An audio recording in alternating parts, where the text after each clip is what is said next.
Hello friends, welcome to my channel. আজকে আমি জিভে জল চলে আসার মতো ঝিঙ্গে দিয়ে শুটকি রান্নার রেসিপি নিয়ে এসেছি। যারা শুটকি পছন্দ করেন তাদের কাছে ভীষণ ভালো লাগবে। তাহলে চলুন দেখে নিই ঝিঙ্গে দিয়ে শুটকির তরকারিটা আমি কিভাবে রান্না করব। তো প্রথমে কড়াই গরম করে নিয়ে এর মধ্যে দিয়ে দিলাম সর্ষের তেল।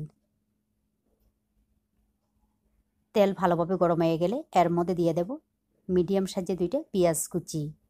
এই রান্নার মধ্যে পেঁয়াজের পরিমাণটা বেশি দিলে ভালো লাগে। একই সঙ্গে দিয়ে দেব 50 গ্রাম টুকরো করে কেটে নেওয়া লইট্টা শুটকি। শুটকিগুলিকে কেটে তারপর গরম জলের মধ্যে ভালোভাবে ধুয়ে নিতে হবে। এখন এইগুলিকে নাড়াচাড়া করে ভালোভাবে ভেজে নিতে হবে। প্রায় 4 থেকে 5 মিনিট সময় নিয়ে এইগুলিকে ভালোভাবে ভেজে নেওয়ার পর দেখুন পেঁয়াজ আর শুটকিগুলি খুব সুন্দর ভাজা ভাজা হয়ে গেছে। এইভাবে এইগুলিকে ভালোভাবে ভেজে নিতে হবে। তারপর এর মধ্যে দিয়ে দেব পেস্ট করে নেওয়া মশলা।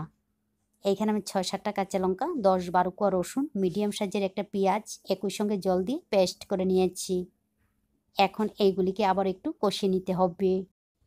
পেঁয়াজ বাটা না দিয়েও কিন্তু রান্না করা যাবে, তবে পেঁয়াজ বাটা বা পেঁয়াজ পেস্ট ব্যবহার করলে গ্রেভিটা ঘন হয়, ভালো লাগে।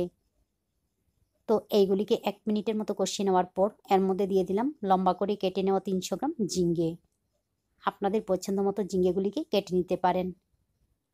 এরপর এর মধ্যে দিয়ে দিলাম পরিমাণ মতো লবণ, হলুদের গুঁড়া, মরিচের গুঁড়া। তবে এই সময়ের মধ্যে জল ব্যবহার করতে হবে না। মশলার সঙ্গে ঝিঙ্গেগুলিকে ভালোভাবে মিশিয়ে নেওয়ার পর একদম কম আঁচে ঢাকনা দিয়ে রান্না করবেন, তাহলে দেখবেন এর থেকে অনেকটা জল বের হবে। তো দেখুন প্রায় 15 মিনিটের মতো ঢাকনা দিয়ে রান্না করে নেওয়ার পর অনেকটাই কিন্তু জল বের হয়েছে। মশলার সঙ্গে ঝিঙ্গেগুলিও কিন্তু কষানো হয়ে গেছে। এবারে এই সময়ের মধ্যে দিয়ে দেব জল। জলের পরিমাণটা একদম কম ব্যবহার করতে হবে। গায়ে মাখা যাতে ঝোল থাকে এমনভাবে রান্না করতে হবে।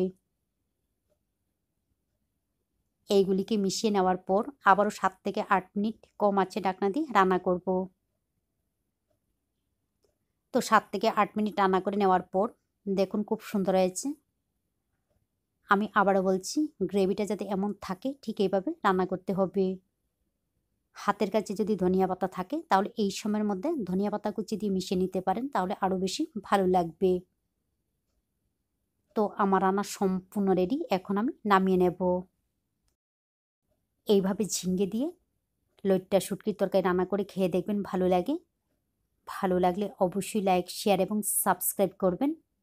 আপনারা ভালো থাকবেন, সুস্থ থাকবেন আর আমার নিত্য নতুন ভিডিও দেখবেন।